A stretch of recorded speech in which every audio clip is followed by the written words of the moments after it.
მოგესალმებით აბაშელებს პირველად ვარ თქვენთან ადრესში უბრალოდ ისე ვიყავი გავლით მაგრამ წირვაზე და მე მინდა ყოველვე კარგი გისურვოთ და რა ვიცი ჩემგან აი დიდი სიყვარული და დიდი პატივისცემა ყველა თქვენთაგანისად მინდა გამოვხატო ჩვენ ძალიან დიდხანს უნდა ვიყოთ უფალთან მისასვლელად ესე იგი უნდა ვეგზადებოდეთ ერთად რომ მე უფლის წინაშე რომ დავდგებით არც თქვენ ცხენოდეთ ჩემი და არც ცხენოდეს თქვენი ისე უნდა გამოვიტანოთ ერთი რამ მინდა გითხრათ ეს არის უძლებიშვილის კვირა და იგავი თქვენ კარგად იცით ყველა და სახარების იგავი და მინდა სანამ ამ იგავთან დაკავშირებით ვიტყვი რამეს მინდა კიდევ ერთი იგავი გითხრათ ფოთლებმა თქვენს ჩვენ ალამაზები ვართო და ეს ძირი რაზეც ჩვენ ვიზრდებთ რას გავს დანაოჭებული რაღაც ჯირკები და რაღაც ისინი საშინელი შესახედავია და ვერც თავი ვერ დაუჭერია რა დღეში არისო და რას გავს ხო და ჩვენო მოდიო ჩვენი სილამაზითო ჩვენ თვითონვე ვიმოქმედოთო და ფოთლები შეეფრიალებ და გაფრინდენ და მათი სილამაზე ერთი დღე მეორე დღე და აღარაფერი იყო მე და იმ დანაოჭებულმა და დაბერებულმა ძირმა კიდევ გამოიღო ნაყოფი და კიდევ ახალი ფოთლები მისგან გამოვიდა და ესე საუკუნები გრძელდება და ეს დანაოჭებული და ესეთი ცუდი შესახედავი ძირი შობს ახალ ფოთლებსაც და ნაყოფსაც თავარი ფოთლები კი არა ნაყოფია მთავარი და ეს ნაყოფი არის ყველაზე მნიშვნელოვანი და ამიტომ როცა ფოთლები ყვირიანო ჩვენ არ მოგწონს ის ძირი რომელზეც ჩვენ ვიზრდებით ის ფოთლები რჩებიან ცარიელი ყრიან მიწაზე და არ იციან რა გააკეთონ და დალპებიან და გაქრებიან მაგრამ ის ხე კიდევ მოიტანს ნაყოფს და ახლა თქვენ განსაჯეთ როგორ და რანაირად და მამა ყოველთვის ელოდება შვილს მიუხედავად იმისა რომ ყველა არ არის ღირსი შვილობისა და ვინც ხდება რომ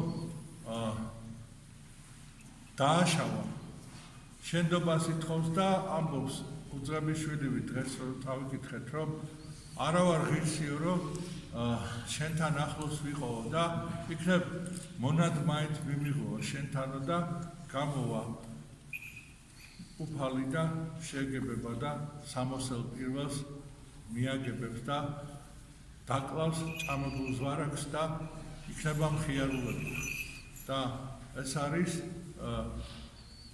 აი ის განწყობა რომელიც არის სახარებისეული განწყობა რომელიც არის მამის დამოკიდებულება შვილებისადმი და როცა ფოთლები ამაყობენ თავისი სიმწვანით მწვანეები არიან გონიათ რომ ის სიმწვანე მუდამ გაყვებათ მაგრამ ის მოხუცების ნაოჭები ის სილამაზეა რომელსაც ისინი ვერ მოიხვეჭენ თუ არ გაივლიან იმ სიმწვანესაც და მე არ დარჩებიან ბოლომდე იმ მოხუცებთან ერთად და იმათგან მიიღებენ იმ სიყვარულს სიხარულს ყველაფერს და მე გააცილებენ თავის გზაზე და თვითონ დადგებიან იმ ადგილზე და თვითონ იქნებიან ის ხმოიარე ხეები რომლებიც ასე ყველას ჩვენ რა ვიცი გზრდიან გვაყალიბებენ ჩვენზე ფიქრობენ ჩვენს გამო რახე წუხან ჩვენ უყვარვართ მიუხედავად ისა რომ ჩვენ არასწორადაც შეიძლება მოვუცეთ შეიძლება ჩვენ საერთოდ წიხლები ჩავარწყათ და მაინც უყვარვართ ეს არის სიყვარული ნამდვილი და ეს ჩვენ არ დაგვავიწყდეს რომ ჩვენ ქრისტიანობას როცა ვასწავლით აი ამას სიყვარულს და ახლა ერთ ამას გეტყვით სახარებაშია ესეც ასეთი რამ არის თუ თქვენი სიმართლე ფარისეველთა და მწიგნობართა სიმართლეს არ აღემატება ვერ შეხვალთ სასუფეველში ცათა ამბობს უფალი აბა დააკვირდით რა თქვა თუ თქვენი სიმართლე თქვენ როგორია სიმართლე იცით არ აღემატება ფარისეველთა და მწიგნობართა სიმართლეს ვერ შეხვალთ სასუფეველში ცათა და ახლა ვფიქრობ ჩვენ აი რომელია ის სიმართლე რომელიც არის ფარისეველთა და მწიგნობართა სიმართლეზე აღმატებული და ესე მივხედავ სახარებას და ეს სახარებაში ვხედავ მეძავი ქალი საშინელ მრუშობაში დაჭერილი აბსოლუტურად ყველანაირად ესე იგი ხილებული მოიყვანეს უფლის წინაშე დააყენეს და ეუბნევიან აი ამ ქალს რა ეკუთვნის ჯული ჩაქოლვა ეკუთვნის უფალი არ პასუხობს რა ეკუთვნის უფალი არ პასუხობს ჩაქოლვა არ ეკუთვნის უფალი კიდე არ პასუხობს და რაღაცას წერს ის მიწაზე სახარება ხო გახსოვთ და რო შეაწუხეს უკვე უთხრა ასეთი რამე ვინც უცოდველია პირველმა იმან ისროლოს ქვა ხო და პირველმა იმან ისროლოს ქვა ვინც უცოდველია ეს არის სიტყვა რომელიც არის უფლისაგან და გაგრძელა წერა და ცოტა ხანში აწია თავი და ხედავს რას არავინ არ დაჩერდა ის ქალი დგას მის წინაშე და რავ არავინ არ განგიკითხაო ხო და დგას ჩუმად ჩაქინდული და არც მე განგიკითხაო წადი და მეორედ აღარ წოდი და მე უფალი ამბობს წყალობა მნებავს და არ ამსხვერპლი და ეს არის სახარების სიმართლე და ლოგიკა და რა ის რომ აი დააშავე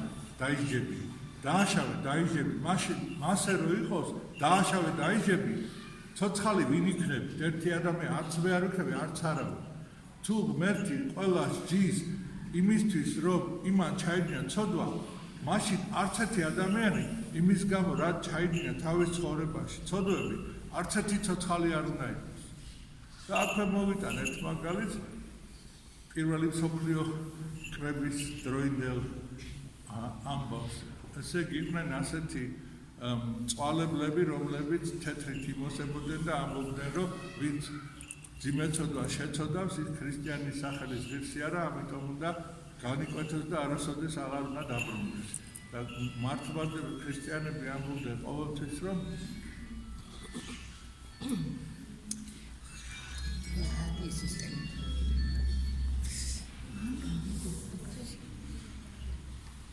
ამბობდნენ რომ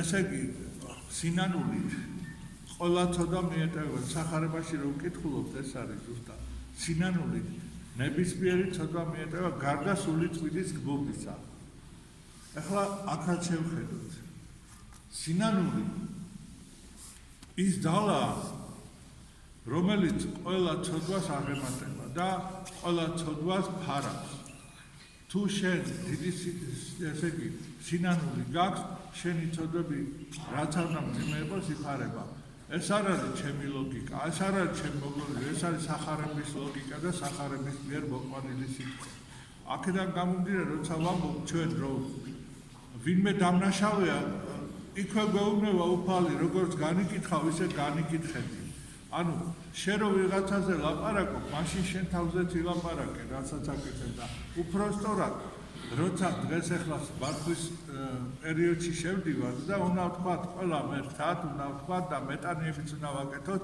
ეფრემასურის ლოცვები და რას ვამბობ ჩვენ მაგ დროს მერთო მივხიდებ ცოდისამას და შემიწყალე როგორ მანამდე რას ვამბობ მომესმე უფალო განს და თვისთა ცოდვათა და არა განკითხვა ძმისა ჩემისა ამას უნდა ვიმეორებთ და ახლა მითხარით ჩვენ როგორ ვიქცევით ამ შემთხვევაში გვაქვს განს და თვისთა ცოდვათა და არ განვიკითხავ ძმებს ჩვენსას და ამაშია საქმე ზუსტად რომ როცა არის განს და თვისთა ცოდვათა ეგ უკვე აღარ გცალია სხვების განკითხვისთვის და აი აქ არის მთელი სიბნე სახარებისა, რომ შენ იცხოვრე ღვთის წინაშე სიმართლით და უფალი მიაგებს ყველას თავისას. შენ მოითხოვე მას, რომ ვიღაცა დაისაჯოს. შენ მოითხოვე, რომ უფალმა მისცეს მას გადარჩენის შანსი, რომ მას ისეთი ცხოვრების ესეთი განსაცდელები მიეცეს, რომლებიც მას გამოაფხიზებს. ანუ ჩვენ რა გვინდა რომ ადამიანი დავსაჯოთ თუ გვინდა რომ ესე იგი კეთილგზაზე დადგეს და გადარჩეს. ჩვენ ხო ეს გვინდა და ქრისტიანობა ამას ქადაგებს, წყალობა ნებავს და არა მსხვერპლი. და როდესაც ჩვენ ასე არ ვიქცევით, მაშინ ჩვენ შორსა ვართ უფლისაგან. და ფარისეველთა და მწიგნობართა ლოგიკა როგორია? იქ იყოს ჯული და მეტი არაფერი. იმ ჯულით მოქმედებ, ესე იგი დაიჟები თუ დაარღვევ. გამართლდები თუ არ დაარღვევ. მაგრამ ჯულს რო გაყვები, არ არის ისეთი ადამიანი, რომელიც არ დაარღვევს რამეს და ჯულის დარღვევა ის კი არ არის, ამაში დავარღვევ და ამაში არ დავარღვევ და დაითვლიან, ამაში დაარღვევ, ამაში არ. არა. ერთი რო დაარღვევ, ყველაფერში იცოდა. ანუ ფაქტიურად ერთი დარღვევა შენ უკვე გერაცხებას ჯულის დარღვევად. აქედან გამომდინარე, იქ არის წყევლა, წრულვა, ვინც დაარღვევს, 1000 რაღაცეებია მთელი შვილიშვილებზე და იმაზე გადადის. და მაშინ ჩვენ არანაირი გამოსავალი აღარ დაგჩენია. თუ ჩვენ იმ ლოგიკით ვიმსჯელეთ, რაც არის ჯულის კანონის ზედმიწევნით აღსრულება. რა თქმა უნდა, ჩვენ და ვეცადოთ რა აღვასრულოთ, მაგრამ როცა გვეშლება ვწდებით, ვეცემით ტალახში ხო, ეხლა რომ მიდიხარ, ჩავარდები ტალახში ხანდახან. წუწი არის, რა ვიცი, რო ცხოვრობ შენ ადამიანი, დადიხარ ქუჩაში, ხო? რაღაც პერიოდში წახვალ დაიბან, იმიტომ რომ გაჭუჭყიანდი. იმიტომ კი არა რომ შენ ცუდი ხარ, იმიტომ რომ ჭუჭყიანდები ადამიანი ცხოვრების მანძილზე რომ დადიხარ და გჭირდება განბანვა, ხო? ფიზიკურად და სულიერად როგორ გონია, ეხლა რომ დადიხარ რაღაცები არ შემოდის, რაც უნდა განიწვიდო და ახსარება ამისთვისაა და სინანული ამისთვისაა. ეკლესია ეს ყველაფერი გაითვალისწინა და მოგცა ჩვენ და როშ ჯული თითებს იქნევდა ჯვარსაცუ რა მიიღეს, ვინც იყვირა ჯვარსაცი. ესეთი რაღაცაა და მეორე მამაზე როგორ აღმართე ხელი. ნოე რომ დათვრა ხამმა დაიწყო ყვირილი, ნახე რა შვებაო, დარჩინა. ხო და მეორე ძმებმა სემბა და იაფეთმა აი ესე არ შეხედეს ზედ. ბიჭო, გათიშეთის ტელეფონი.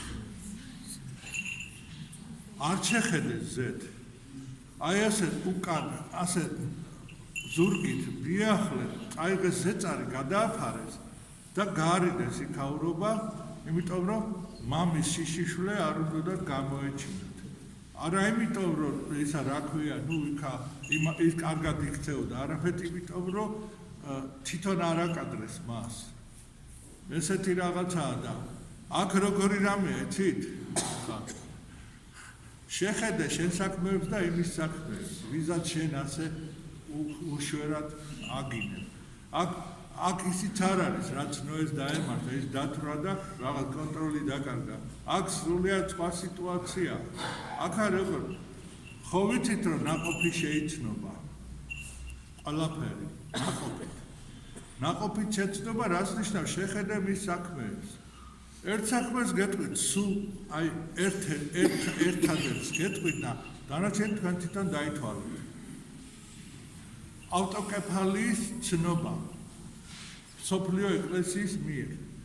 ჩვენ ვიყავით ავტოკეფალური ეკლესია, მე მოხდა ისე რომ რუსეთის ესე იგი იმპერიამ ჩვენ ჩაკლაპა თავისი ავტოკეფალიით და ფაქტიურად გაგვიუქმა ყველაფერი.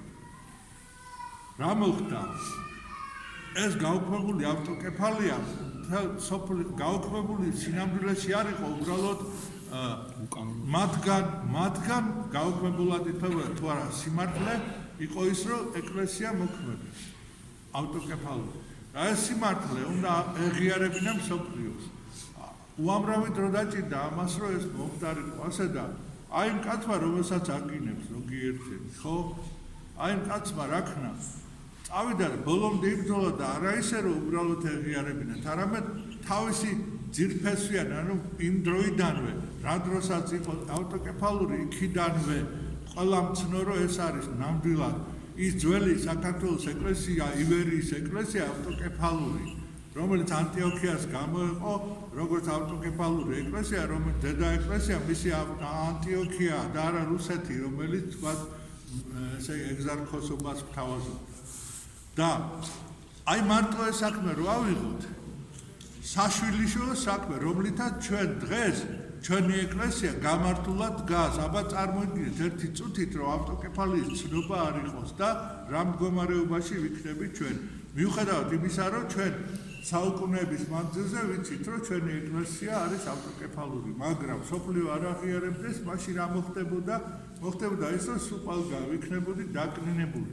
სულ ყველგან მოგვიწევდა თავის მართლება და ამ კაცმა რომელსაც ესენი აკინებენ ამ კაცმა გააკეთა ეს არის ერთი საქმე მეც არ ვიტყვი დათვალეთ ყველა და ვინმე შეადაროს თავის საქმეები და მე ისროლოს პირველმა ხვალ აი ეს არის და როდესაც შენ მამას აგინებ აქ არის პირდაპირ რომ მამის გინება არ შეიძლება მამის გინება და აქ არ არის სხვა რაღაცა რა დგავართ აი სინოდზე ხო არის ლაპარაკი სინოდზე ვარ მე სინოდის წევრი და ხო მე ვაყენებდი საკითხს როგორ აყენებდი საკითხს უბრალოდ პირდაპირ ამ შენ ასეთო ანუ თქვენ ასეთები ასეთებ თქვენ ამას აკეთებთ აკეთებ შენ ამას აკეთებ ანუ ის კი არა რომ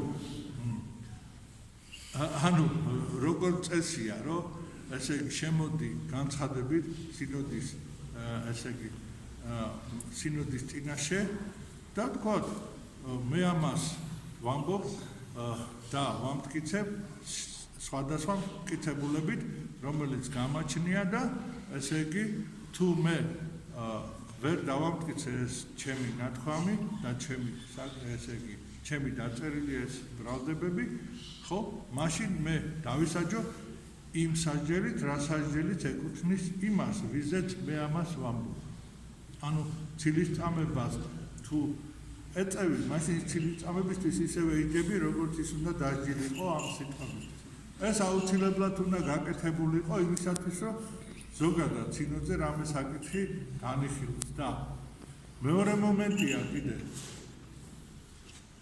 უბრალოდ ტვინში როგორ გადაუბრუნდება ადამიანს ამდენი რაღაცა რომ გაიარა მასთან ერთად ვისაც ეხლა აკინებს და ამდენი პრობლემა ამდენი უამრავი რაღაც რაც გადასალახი იყო ჩვენ ხო ვიცით რა იყო მანამდე ჩვენი ეკლესია და დღეს რა არის და შენაყოფითი ცნობისო და რა მისცა ამ ეგრეთ წოდებულმა ხილებამ საქართველოს ეკლესიას და თქვენ მორწმუნე ქრისტიანებს დაბრკოლება და ერთმანეთის განკითხვა და ჩხუბი და დაბრკოლება და ერთმანეთის განკითხვა ვისგან შეიძლება იყოს ვინ ხობს დაადგინეთ თქვენ თვითონ აქედან გამომდინარე ის ხილება როცა არის ხილება სიყვარულით არის და იმ ხილებას მოყვება სინანულიდან სინანულს მოყვება სიკეთე ყველასთვის მაგრამ როდესაც შენ თითებს იქნებ და ვიღაცას ადანაშაულებ მაშინ ამას განხეთქილება არ უნდა მოყვეს ხო როგორ არ მოყვება იმიტომ რომ შენ თითებს იქნებ და არასწორად მოქმედებ ჯერ ერთი და მეორეც კიდე კადრებ ისეთ რაღაცას მამას ეხლა შენ ოჯახში ხარ და აი მამაზე რომ რაღაცა თქვა ხო შენი შვილები შენი თუნდაც შვილები და ან შენი ესე იგი დაძმების წინაშე ან დედის და დაძმების წინაშე რომ თქვა ასეთი რამე ვინ გაპატიებს და თუ გაპატიებს ესე იგი უღირსი ხალხი ყოფილად ის შენი ოჯახის წევრები ხო იმიტომ რომ ამას ასეთ რაღაცას ეუბნები ამიტომ იმას რასაც მე ახლა ვამბობ ჩვეულებრივი ადამიანური აზროვნებით ადამიანი ხდება მაგრამ იმდენად არის დაბოლილი ბოდიში ამ სიტყვაზე ამ Facebook ღვთისმეტყველებით ნამდვილ ღვთისმეტყველებასთან ამას საერთო არ აქვს იქ ყველაფერს იტყვია ის რომ თურმე დიაკონი ეპისკოპოსის მიერ არ შეიძლება რომ დადგინებული იქნეს თავის სახურებაზე და რომ ეს ძველი ტრადიცია არ არის. რატომ გამოარჩიეს დიაკვნები მოციქულებმა? აბა ვინმე მითხარით? გდლების სამსახურში დიაკვნები გამოარჩიეს მოციქულების სამსახურში. მოციქულების მოვალეობას დღეს ეპისკოპოსები ასრულებენ. და არ არის ძველი კანონი, ზოგიერთი ცრუ ღვთისმეტყველი რო ლაპარაკობს, აბა მაშინ რა არის ეს თუ არა ძველი კანონი? მოციქულებმა გამოარჩიეს დიაკვნები იმისათვის, რომ მათ იმსახურონ მოციქულებისთვის, რომ მათ შეუსულბუქონ ის ტვირთი, რომელიც თქვა ტექნიკურ საკითხებს აარიდებს და ესე იგი ის უფრო ღვთისმეტყველებს და დიაკვნები ეხმარებიან სახურებაში სხვადასხვა სახით, როგორც მათ თავისი ფუნქცია აქვთ. ამიტომ დღეს ახლა მე რაღაცას ვიტყვი. როცა მოვედი მე სახურებისთვის ამ ეპარქიაში, დიაკვნებმა ცოტა რაღაცა არასწორად გამოავლინეს თავისი მოქმედებები, ესე ვთქვათ, სოგმა. და მე ვთხოვე ყველას, რომ მოსულიყო ჩემთან და დავლაპარაკებოდი. დაველაპარაკე და სამი დიაკონი ჩვეულებრივად უბრალოდ რაღაც სიტუაციის და გამო იმ მომენტში არ იყვნენ, თუმცა ამაში ჩვენ ყველა შევთანხმდით, რომ მომავალში ეს საკითხი მოგვარდება და ყოველი ლოცვა და წირვა მგელთავრისა დიაკვნებთან ერთად იქნება. ყველა დიაკონი ვინც არის ამ ეპარქიაში, ყველა უნდა იმსახუროს მგელთავართან ერთად. ეს ჯერ ერთი კეთილმსახურებისთვის არის აუცილებელი და მეორე დიაკვნების სულიერი აღზრდისთვის, იმიტომ რომ ეპისკოპოსი არის მოძღვარი მთლიანად ყველა სასულიერო პირისა და მთელი ეპარქიისა და როდესაც სასულიერო პირი უნდა გამოიზაროს, დიაკონი არის მომავალი მღვდელი. იმას არ აქვს უფლება, რომ არ იყოს განათლებული, არ ქონდეს ცოდნა, არ ქონდეს გამოცდილება ღვთისმსახურების და მორჩილებისა პირველ რიგში, იმიტომ რომ ყველაზე დიდი პრობლემა სასულიერო პირისთვის, რომელიც არ გადის ამ მორჩილების კანონს და მორჩილების ესე იგი სწავლებას, შემდეგ ეს ურჩობაში გადადის და ძალიან ბევრი პრობლემა ექნება თვითონაც და ზოგადად ეკლესიისთვისაც პრობლემა. ამიტომ როდესაც მე ვამბობ, რომ ყველა დიაკონმა უნდა ემსახუროს მგელთავრის წირვაზე, ეს არის აბსოლუტურად ჩემი პრეროგატივა და არც ერთ Facebook ღვთისმეტყველს მე ამაში არ დავიკითხები, როგორ მოვიქცე. ეხლა მე ვამბობ, ორი დიაკონი, ერთი არის კონსტანტინე გაბისონია, დიაკონი, რომელიც მსახურობს რაღაც მარტვილში.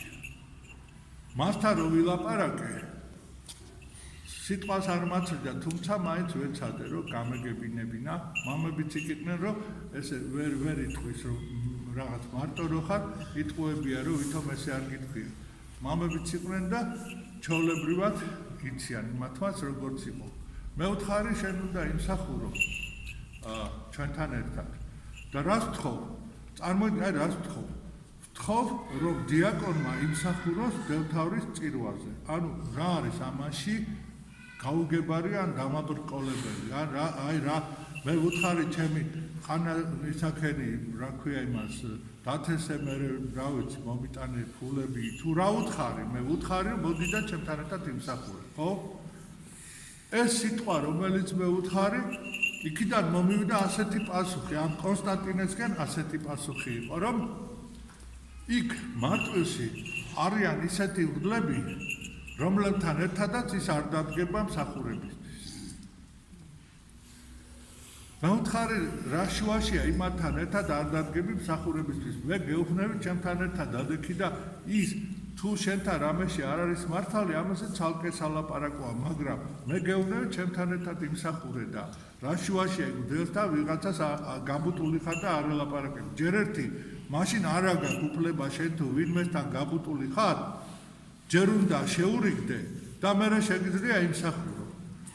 ხო, ჩვეულებრივი ამბავი, ამიტომ მე ამას ვამბობ რა. ერთი კვირა კიდევ ანუ მობიერებით და მისი სულისთვის ზრუნვით. კიდევ ადრე ერთ კვირას დღეს არ მოვიდა, ხო? კიდევ ერთ კვირას ვამბობ, შაბათს უნდა დამხდეს მარტვილში, გინგილით ხელში და უპატიოსნა ქერუბისა უნდა იგალულოს. თუ წარმოთქვას როგორც არის. დიაგნის სახურებაში უნდა ჩადგეს და თუ ეს არ გააკეთა, მაშინ არის ეს არ არის საჯელი, ღვთისმსახურებისგან დაყენება არის, იმიტომ რომ ასეთ შემთხვევაში, როცა ურჩობს დიაკონი, ერთია ურჩობს, მეორეა რომ ესე იგი ვიღაცა არ უყვარს, ესე იგი ვისთან ერთადაც უნდა იმსახუროს. ანუ ფაქტიურად მსახურების უფლება არ აქვს ისედაც, როდესაც ვიღაცას ვერ იტან და ამის გამო ტრაპეზისტი ვერ დგები, რომ იმას ვერ იტან, სხვა ტრაპეზისტი რატო დგები მაშინ? თუ ჩემ ტრაპეზისტი არ დგები, სხვა ტრაპეზისტი რატო დგები? ასე რომ კარგად უნდა დაფიქრდეს, სანამ ესეთ სიტყვებს იტყვის და როდესაც მოვა შაბათს. აი, მიუტევ დღეს მიტევების კვირა და აბსოლუტურად არაფერს არ მოვხო. მაგრამ არ მოვა, მაშინ მსახურებიდან დავაყენებ უკვე ულაპარაკოთ და არც არავის არაფერი ექნება პრეტენზია. ვისაც ექნება, ესე იგი არ არის გარკვეული ღვთისმსახურების ჭეშმარიტებაში და არ ესმის, რას ნიშნავს ღვთისმსახურება და მე ახლა იმათ ვერ ვუყურებ და რაც არის საჭირო, წესრიგის გარეშე იქნება უწესრიგობა. უწესრიგობა სიყვარული არ მოაქვს და სიხარული არ მოაქვს. უწესრიგობა არეულობას ქმნის და მე წესრიგს აუცილებლად დავიცავ, იმიტომ რომ მე მარკვეთელი ვარ ამავე დროს, როგორც ეპისკოპოსი მართლმკვეთელი. ანუ როცა საჭიროა, ვენახი უნდა გაისხლას. იმიტომ რომ ნაყოფი მიიღოს ვენახმა. თუ არ გასხალი, ვენახი ვერ მიიღებს კეთილნაყოფს. ამიტომ ეს ერთი. ეხლა მეორეა კიდე. ის იმ დღეს არ მოვიდა, მეორე დღეს მოვიდა. ეს არის რა ქვია, პეტრე ღუდუშაური. და მე ესეთი შემთხვევა არა ვარ ისეთი რო არიანო, მე მაგარი კერკეტი კაკალი ვარ. ხო და მე შენ აღსნობო მიტროპოლიტად და ჩემ ეპისკოპოსად. ამას მეუბნება. ნუ არ ვცნობ, მაშინ მეც არ ვცნობ ჩემ დიაკვნად, ოღონდ განტევების ფურცელს არ მოგცემ. არავის არ მოგცემ განტევების ფურცელს. კარგად დაიმასო, ვინც ურჩობაში იქნება, არავის არ მოგცემ განტევების ფურცელს. ყველა უნდა დაყენდეს მსახურებისგან და კარგად გაიფიქრო, სანამ მე მეტყვის შენთან არ მოვა მსახურებაზე. სანამ მეტყვის, რომ შენ ჩემ დელთავრად არ გცნობ. კარგად დაფიქრდეს, პირველი ნაბიჯი იქნება დაყენება მსახურებიდან, მერე კიდე სხვა რაღაცები მოყვება, თუ არ გაჩერდა და თუ არ შეინახა. და მე ვამბობ, ამასაც აბსოლუტურად არაფერს არ მოთხოვ, მოვიდეს დადგეს მსახურებაში და მე ერთად გავივლით ყველაფერს და დავაწყნარებ, დავამშვიდებ და თუ მე გამომყვება, მე გარანტიას ვაძლევ მას, რომ სულის ცხონებისთვის გზას გაუკაფავ. ოღონდ უნდა ლოცვა-კურთხევით იმოქმედო. მე დავეხმარები, რომ ის სულიწმინდის მადლით აღივსოს და იმოქმედოს, იმიტომ ეკლესიას ეს ძალა გააჩნია და როცა არის მორჩილება და წესრიგი, მაშინ ადამიანი, რომელიც მორჩილებს, სულიწმინდით მოქმედებს და იმას ეძლევა მადლი და ძალა. ეს მადლი და ძალა არ არის ჰაერში და არც ფარისეველთა და წიგნობართა სიმართლეში. ეს არის ქრისტეს მიერი სიმართლე, წყალობამნევას და არასვერპლი და უწყებიშვილის კვირაა და ყველას პატიობს უფალი, ვინც ნანობს და სულიწმინდის გმობა რა არის? არის, როცა მეუბნება, რომ მე ჩემ ეპისკოპოსად არ ვცნობ. ეს არის სულიწმინდის გმობა. როდესაც შენ მსახურობ ჩვენ ეკლესიაში, ვეკითხები, რომელ ეკლესიაში ხარ? იერუსალიმში, იმაში რა ქვია, განდგომილებში, იმაში რა ქვია, კონსტანტინოპოლში, საქართველოს ეკლესიაში ხარ? ხო. საქართველოს ეკლესიაში არის იერარქია, არის პატრიარქი ილია მეორე, სხვა არ არის. და ვარ მე ჭონდიდელი მიტროპოლიტი დაგერილი სინოდისგან. სტეფანე, სხვა არ არის. შენ მე არ მცნობ, ხო? აქედან გამომდინარე შენ არ ცნობ მადლს სულისა წმინდისა, იმიტომ რომ ამ მადლითაა დადგენილი, ხო, ეკლესიის იერარქია. ანუ გმობ სული წმინდას და სული წმინდის გმობა არავის არ მიეტევება. ამიტომ კარგად დაფიქრდეს ყველა, ვინც დაიწყებს ასეთ ლაპარაკს და Facebook ღვთისმეტყველებმაც რაც არ უნდა ილაპარაკონ, ჭეშმარიტება არის ასე და სადაც უნდა წავიდნენ და სადაც უნდა მიმართონ თავის ღმერთს. მე ჩემი ღმერთი ვიცი, რომელცა იესო ქრისტე და ჩვენი ღმერთი არის, რომელსაც ვემსახურებით ჩვენი ეკლესია და მათ თავის ღმერთს მიმართოს და თავიანთი ღვთისმეტყველება მასთან დაიცვან. ჩვენთან Facebook ღვთისმეტყველება არ მუშაობს. ხო და ეს სიტყვები რატომ ვთქვი დღეს? იმიტომ რომ მათ გონიათ, რომ ეხლა დავიწყებთ ენის მოჩლექის ვედრებას, რომ იქნება ასე და იქნება ისე. კაცო, ძალიან ბევრი სიტყვა დავხარჯეთ ძალიან ისე აქტიურად და ყველანაირ მამობრივად. იყვნენ მამები, ესწრებოდნენ ამ ჩვენ საუბრებს. ყველანაირად ვაფრთხილებდით, რას ნიშნავს ეს სიტყვა? ყველდაერთ ვაფრთხილებდით, რომ როცა ასე ლაპარაკობ, შენ ვარდები ცოდვაში. ტელეფონი ბათუმში რა ვერ გაიგებდა? და ცოდვაში რომ ვარდებით, შედეგი ის არის, რომ იღუპებით ხალხო, ვეუბნები ამას. და ეხლაც ამას ვამბობ. აი ხო არაფერს ჯერ საჯელს არ ვაძებ, არც არაფერს ისიც არ არის საჯელი, რომ დააყენებ ასეთ მდგომარეობაში ყოფ ადამიანს მსახურებისგან. მისი მსახურება გაცილებით უარესია, ვიდრე არ მსახურება მისი სულისთვის. ამიტომ რომ დავაყენებ, იქნება მიხვდეს, რომ არ შეიძლება ასე ცხოვრება. ამიტომ ყველამ გაითვალისწინოს ესეა და 1000-ნაირი ვიდებ მოდება იქ რაღაცეები, ეს სხვა და როდესაც ადამიანს თქვათ რამე პრობლემა აქვს ან რაღაცა ისეთია, რომ შეიძლება საკითხებზე საუბარი, არის უამრავი ადამიანი სხვადასხვა პრობლემით არის დამძიმებული და იქ არის უკვე ყველანაირად მიუძგები, დაელაპარაკები, ზოგს აპატიებ რაღაცა, ზოგს ეთქვი, რომ ასე არ შეიძლება და უნდა დაიცვა ყველაფერი და ასე შემდეგ. ეს ჩვეულებრივი პროცესია და როცა სინანული აქვს ადამიანს მიეტევება, როცა არ აქვს სინანული, მაშინ რჩება ცარიელი, ტაშტივი, დაარტყავ და ჟარღობს. ცარიელი ხმა, აი ხმა გამოდის, მაგრამ არანაირი სარგებელი არ არის. ხო და ხმას რომ ამოიღებ, თუ შენი სიტყვა არ არის ჭეშმარიტი და ავსილი მადლით, ტყუილია უაზრობაა ესეთი ლაპარაკი.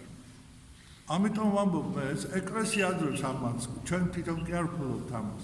ეკლესია აძლევს, როცა შენ მსახურობ ეკლესიაში, შენის მადლით გეძება, რომლითაც იმსახურებ და რომლითაც ხადებს. ეს არის და აქედან ვლაპარაკობ, თორე ეხლა იმას დაიწყებენ, რომ თავის თავს ამბობს, რომ აი მე მადლიანი სიტყვებით ვლაპარაკობ და ისინი უმად მე მადლიანი სიტყვებით იმიტომ ვლაპარაკობ, რომ უფალი მადლებს ამის კურთხევას. და რომ თქვა მე ეს სიტყვა მე უნდა ვთქვა ძალიან დიდი შიშით და მოწიწებით და რაღაცა რიდით, რომ არაფერი ისეთი არ თქვა, რაც უფალს ეწინააღმდეგება. ხოლო რაც უფალთან შესაბამისობაშია, რაც მასთან შესაბამისობა ქადაგებაში, მაშინ ეს მადლიანია, იმიტომ რომ უფალმა გვითხრა ეს და უფლის სიტყვას ვიმეორებ, მე ჩემსაც კი არ ვიგონებ. და ამიტომაა მადლიანი ეს სიტყვა თუ არა, გადაუხევ თუ არა, იმ წუთში დაიწყება არასწორი საუბარი და იქვე უნდა გამაჩერონ და მითხა წადი მოშორდი აქედან. ეს არის და სწორედ ეს მოხდა რაღაც სიტუაციაში, როცა ვიღაცებს მოეჩვენათ, რომ ფოთლები უფრო მაგრები არიან, ვიდრე ის ძირი, რომელზეც ნაოჭიერი ძირი, რომელზეც გაიზარდნენ. და ეს სიმწვანე ატყუებთ, რომ ეს სიმწვანე გონიათ, რომ ის სილამაზე ყოველთვის შერჩება. არ არის ასე და ასე, რომ მეც აღარ გავაგრძელებ, იმიტომ რომ ძალიან ბევრი თქმაც უაზრობაა, ის რაც ათქმელია ითქვა და მე მინდა დაგლოცოთ და მე მინდა რომ ასეთი საუბარი ნაკლები იყოს უფრო მეტი, უფრო კარგ რაღაცებზე ვილაპარაკოთ. ლოცვაზე, მარხვაზე, როგორ არის სწორად ლოცვა, როგორ არის სწორად მარხვა, როგორ უნდა გვიყვარდეს ერთმანეთს, როგორ უნდა ვიდგეთ ერთმანეთის გვერდით. ეს საუბრები უფრო მნიშვნელოვანი და კარგია, თუმცა როცა სხვა გზა არ აქვს, ამას ამბობ იმისათვის, რომ ყველა მიცოდეს სიმართლე და არავის არ ქონდეს რაღაცა შეორგულება, რომ ეკლესია რამეში არასწორად მოქმედებს, ან რაღაცას ვინმეს უწყობს რაღაცებს. თავის თავში დაინახონ, ვინ ვის რას უწყობს, კარგად შეხედონ იმას. მართლა დაგვეცო და გაგადრიოთ, ჩვენ თანაც მერე.